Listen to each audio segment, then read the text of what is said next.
नमस्ते दोस्तों, स्वागत है आपका हमारे इस निर्गुण दया सागर चैनल के अंदर।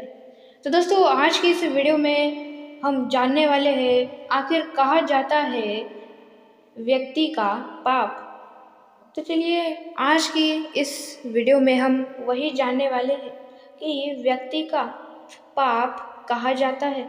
सारी चीज़ें जानेंगे आज की इस वीडियो में। तो चलिए शुरू करते हैं आज की इस वीडियो को। उससे पहले आप हमारे इस चैनल को लाइक, शेयर और सब्सक्राइब अवश्य कर दीजिएगा ऐसा ही और वीडियोस देखने और सुनने के लिए। आज की पौराणिक कथा का सार है कि आखिर पाप कहाँ कहा जाता है। इसी संदर्भ में एक बार एक ऋषि ने सोचा कि लोग पाप धोने के लिए सभी लोग गंगा जाते हैं। ऐसे में सारे पार गंगा में ही समा जाते हैं। इस तरह तो गंगा भी पापी हो जाती होगी। उस ऋषि ने यह जानने के लिए आखिर पाप जाता कहाँ है, तपस्या करने के फलरूप देवगण प्रकट हुए। तब ऋषि ने उनसे पूछा कि गंगा में जो पाप धोया जाता है वह कहा जाता है। तब भगवान ने कहा कि चलो गंगा जिससे ही पूछते हैं। इस बारे में ऋषि और भगवान दोनों ने ही गंगा जी से पूछा कि हे गंगे, सब लोग तुम्हारे यहाँ पाप धोते हैं, तो इसका मतलब क्या आप भी पापी हुई? तब गंगा ने कहा कि मैं किसी पापी हो गई। मैं तो सभी पाप लेकर समुद्र को अर्पित कर देती हूँ। इसके बाद ऋषि और भगवान समुद्र के पास गए और उसने पूछा कि हे समुद्र, हे सागर, गंगा सभी पाप आपको अर्पित कर देती है, तो क्या आप पापी हो गए? तब समुद्र ने कहा कि वो कैसे पापी हुई? वो सभी पाप को भाप बनाकर बादल बना देता है। अब ऋषि और भगवान दोनों ही बाद के पास गए। उसने पूछा कि हे बादल,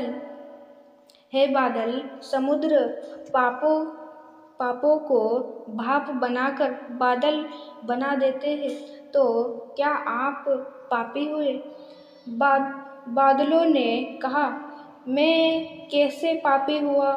मैं तो सभी पाप को वापस पानी बना देता हूँ और धरती पर गिरा देता हूँ। इससे ही अन्न उपजता है। इसे ही मानव खाता है। इसी अन्न में जो अन्य जिस मानसिक स्थिति से उगाया जाता है और जिस व्यक्ति से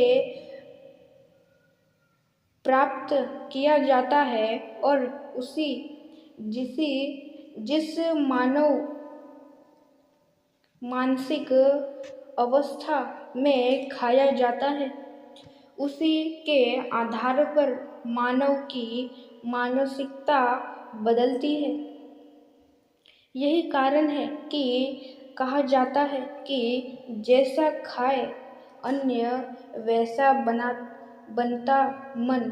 जिस व्यक्ति से अन्न प्राप्त किया जाता है और जिस मानसिक अवस्था में खाया जाता है, वैसे ही विचार मानव का बन जाता है।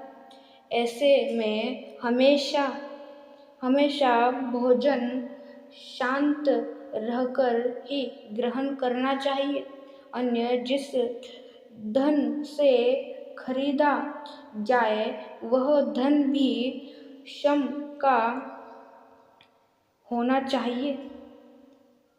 तो दोस्तों, आज की ऐसी थी हमारी कथा, जिसमें हमने जाना आखिर कहा जाता है व्यक्ति का पाप। तो दोस्तों, ये सारी चीज़ें थी। सबसे पहले इंसान का पाप गंगा जी के पास जाता है और फिर गंगा जी से समुद्र जी के पास जाता है और समुद्र जी उस पाप को भाप बनाकर बादल बना देते और वही बादल फिर से पानी पृथ्वी पर गिरा देते और उसी पानी से पेड़ पौधे और भी बहुत सारी चीज़ें उगती है और वही इंसान खाता है। और जिस स्थिति में और जिस प्रकार का भोजन इंसान खाता है उसी प्रकार विचार करता है और यह सारी चीज़ें होती है। तो दोस्तों, आज की इस वीडियो में इतना है। मिलते हैं दूसरे वीडियो में और भी पौराणिक कथाओं के साथ। आज की इस वीडियो में इतना है। मिलते हैं दूसरे वीडियो में। जाने से पहले एक ही बात कहूँगा,